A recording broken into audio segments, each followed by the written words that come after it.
I came to Ljubljana through Belgrade, although I live now in Sarajevo. And while taxi driver was taking me to the airport, she started to complain about economic and social situation, about a very expensive bridge that is being built now in Belgrade, and it was a standard story. And then I told him, you know, I'm going to a very interesting conference in Ljubljana on social entrepreneurship. And he asked me, what is that? And I explained to him what is social entrepreneurship. A group of people try to organize themselves, to self-employ themselves, providing some social services. And I gave him some examples from Serbia about social enterprises. And he said, oh, I like it. And he said, I would do that, but I don't have money. But, you know, if I would have a good idea, I could find some money. And so it was, for me, it was a very good test. I came very optimistic at this conference. And I planned to continue my, how to say, public pool explorations, asking different people about the idea. Also, there are many social enterprises. I'll take the case of Serbia because I know the best the situation there. Many social enterprises without knowing that they are social enterprises. Most of them believe that they are non-governmental organizations or associations of citizens, although they provide social services.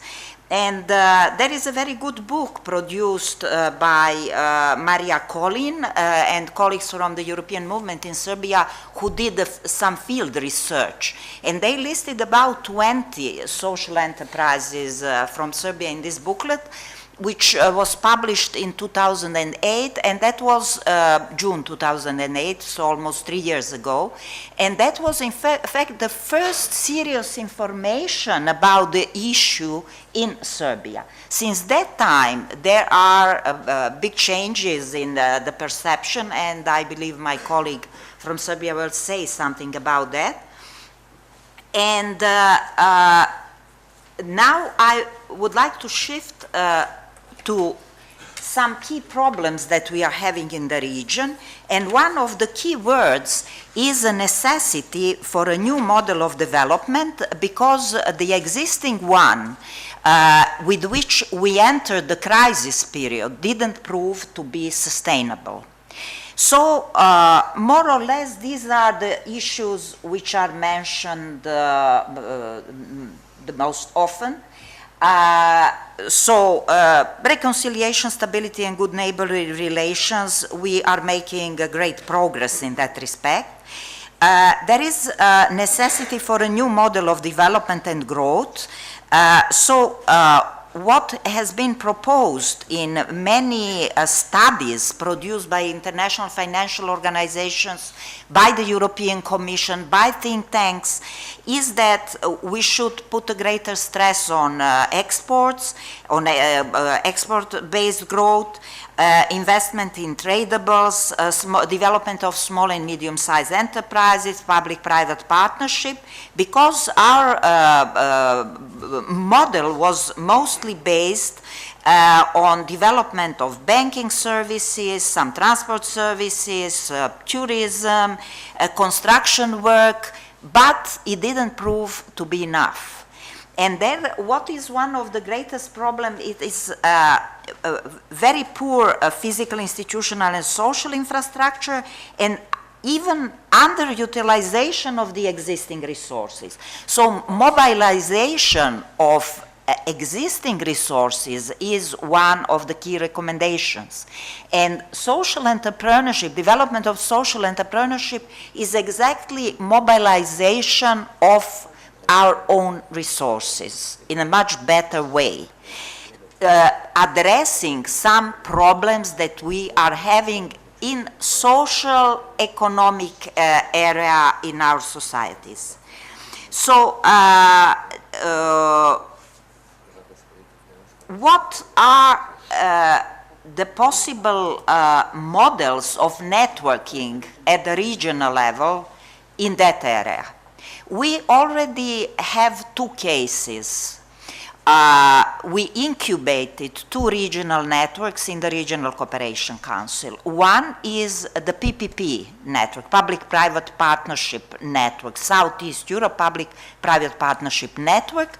We invited all relevant institutions and individuals, and we made a ministerial meeting in Sarajevo where we adopted a joint document, a joint statement, and where we identified what are the areas in public-private partnership where we would like to cooperate. And Zagreb Agency for Public-Private Partnership offered to be the secretariat for the time being, because this is the only country in the region having an agency. And we started with the process. Process is not going very fast, but it is going on. So we had several meetings, follow-up meeting after this ministerial conference, then another big meeting with help of the UN Economic Commission for Europe recently in Zagreb. So we are making step by step, we are going forward. Another issue is, which is very close to our topic, it's support to women entrepreneurship. And again, we had an approach how to develop a network. We had several preparatory events. Then we have the big conference in Istanbul in September last year, where we decided to proceed with the project, with the program, and what are the components. In both cases, typically there are several issues. First of all, how to establish a networking, cooperation at the regional level. What are the modes? So this is one issue. The second issue is to do a mapping of legal and institutional framework for the issue. What is the policy environment? Third issue, if you want to have a good policy, you have to have a good statistics and good information about the issue.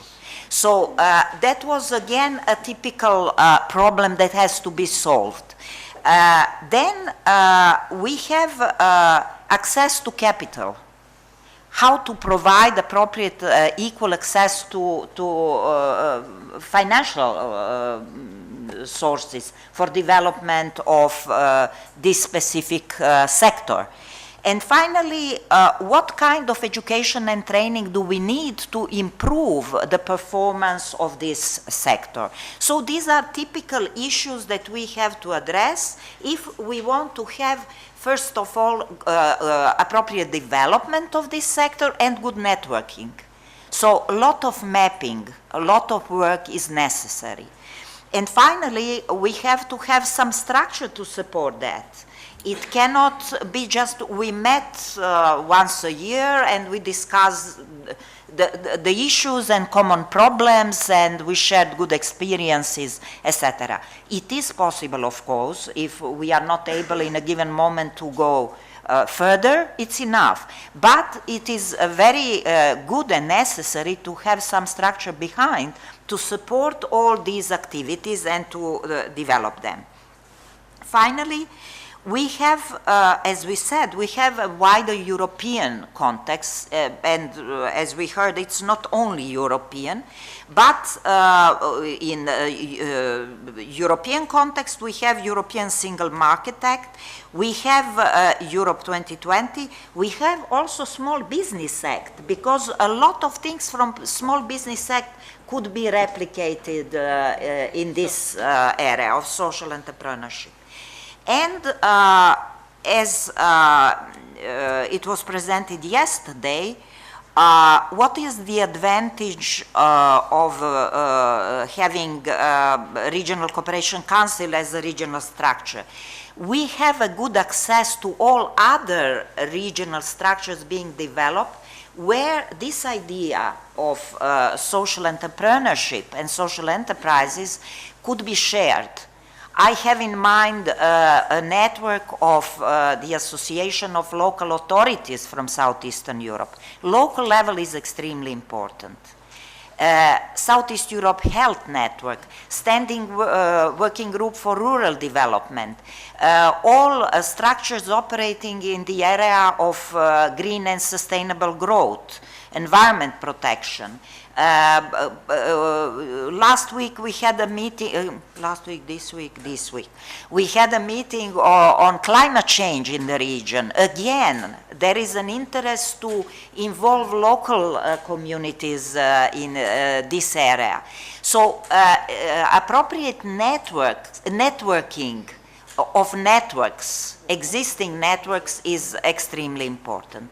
I would like to stop here and to invite my colleague Nanshani, who worked hard at the conceptual level, because before we enter seriously any area, we also have to have a very clear idea of what are we going to do, what is the conceptual framework. So Nan, please, last 5 slides.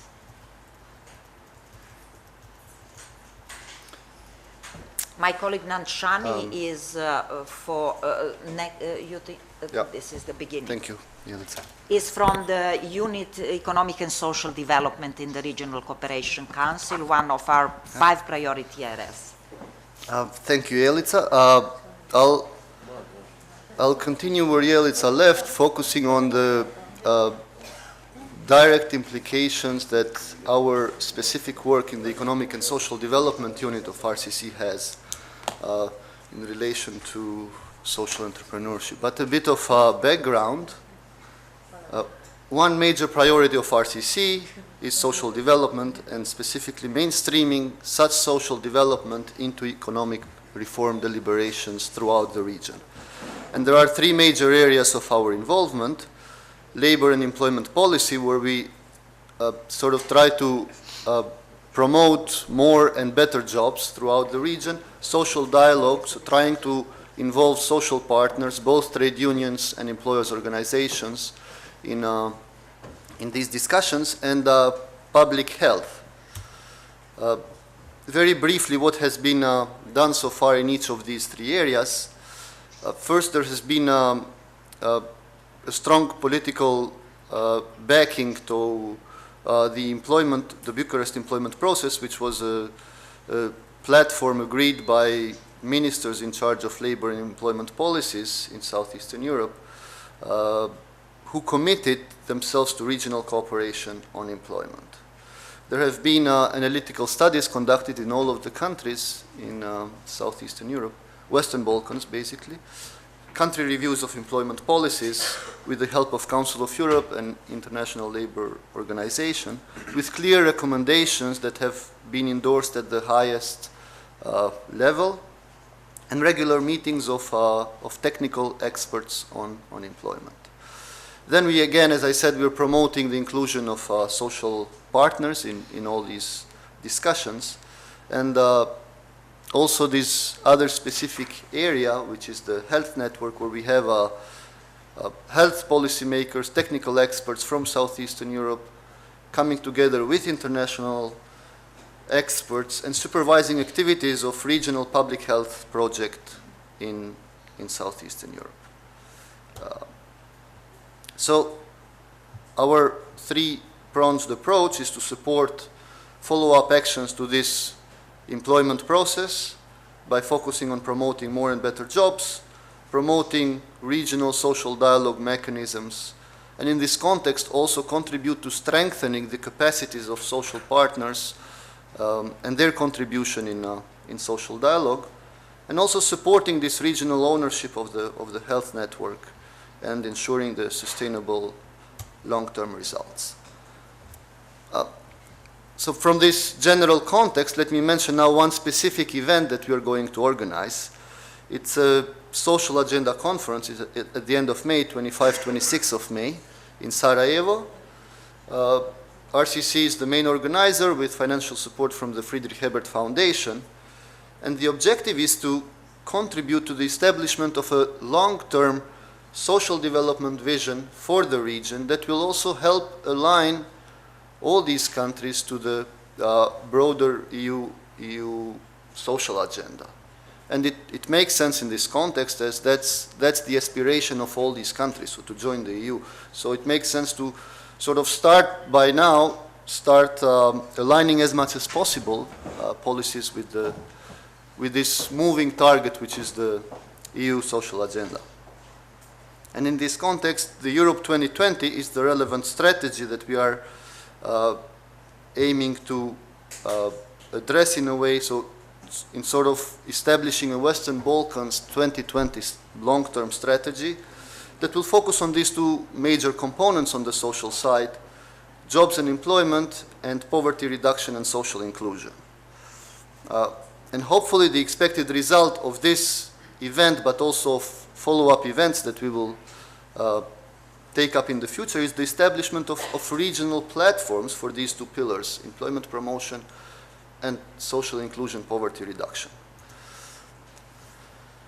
And through this whole process, we envisage several important themes that have to be validated and consulted with the different stakeholders in this process. But so under this overall social policy agenda for the Western Balkans, we envisage several key areas that will need further elaboration. One is active employment generation, social entrepreneurship, as we're talking here today, labor mobility, occupational health and safety, social protection and security, social inclusion, and poverty reduction.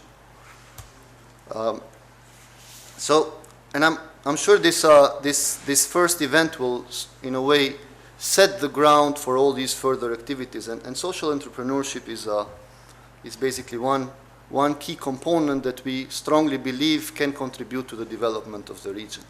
And let me make a step back and connect to where Jelica left by saying that the countries in the region are in need of a new development model. I mean, that was one key message. Simply because the development model so far, which was based on consumption booms and on external financing, is not really sustainable in the long run, and it was obvious. I mean, with this international crisis, the impact in the region was also very high. And there is, even though all the countries in the region have witnessed in the past 10 years, let's say, considerable economic growth, and there is this idea that if there is a tide, the tide will lift all boats, the big and the small ones, right? So basically everybody will benefit from economic growth, which is not always the case. And we see, if we look at poverty, unemployment, social exclusion data from the region, we see that I mean, the issue is big and it's very challenging. It's worrisome, actually. And poverty levels and unemployment levels are in the double digits throughout the region. And so the challenge is, how do we ensure this sustainable growth, but also inclusive growth, so that we, I mean, the benefits of such growth are distributed through the whole population. And again, we believe that social entrepreneurship has one key answer to this question. I mean, on a broad level, it has social entrepreneurship has the power to add value to all the different initiatives on the ground. And here, I'm thinking about, when you talk about charities or NGOs or non-for-profit, when you add the entrepreneurial, I mean, their activities can add value when you add the entrepreneurial component, the innovative component, by making them more sustainable. Social entrepreneurship can affect public sector and their activities by stimulating them to become more efficient, more effective, by targeting better their social service delivery. And finally, social entrepreneurship, it was also mentioned yesterday, has the benefit to help private for-profit businesses to sort of focus more on producing those products, those goods and services that meet the needs of the society rather than the needs of those basic companies. And this last idea is actually, in a way gaining momentum also in mainstream discussions on economic and business development. And I wanted to make reference to a recent article by a Harvard professor, Michael Spencer, on the Harvard Business Review, where he's talking about shared value, which is a new way of achieving economic success. So basically you don't, I mean, private companies do not simply focus on maximizing their financial revenues, but they create economic value in a way that also creates value for the society as a whole by addressing the needs and the challenges of this society. So, I mean, to summarize, it's a win-win situation for all the different actors involved in this field. But by now focusing a bit on the specific value added of social entrepreneurship at the regional level, or the networking component of it, I think it's very important, because overall social enterprises tend to be small, because, I mean, in our region it's still difficult to establish a normal for-profit business. I mean, it is a challenge in many ways, and let alone establishing a social enterprise, which in many ways involves additional costs, because you sort of need to address a social challenge through your activities. So this is why I think there are three important messages that can, through networking, contribute to improving the impact of social entrepreneurship in the region. One is by networking together, so by cooperating, by sharing knowledge, by sharing resources, by joint action, you sort of achieve the economies of scale in terms of lower costs, but also in terms of higher impact on the ground. Second, such networks can be used to educate consumers, to set standards, and the impact is much higher when you work together through that. And we heard several examples also yesterday. Organic food or renewable energy, so all these important topics can be better addressed through networking. And third, if you have networks, if you have strong networks, then it's easier to lobby also with the governments and the regulators in the economy in order to establish a better or a friendlier business environment for social enterprises. On the role of government, in many ways, social entrepreneurship is addressing government failures, because social change in many ways it's not really done through a top-down approach, because it's local people at grassroots level that know better what are the needs, what are the challenges, what are the opportunities on the ground that the bureaucratic apparatus doesn't always know best. But then there is a clear role for governments to act as facilitators of social entrepreneurship so from the macro level, facilitate it at the local level. Of course, by strengthening the legal framework, by maybe giving incentives, tax incentives and such, and by having transparent and honest regulators of the system, and then let the market sort it out. So, I mean, to conclude, this is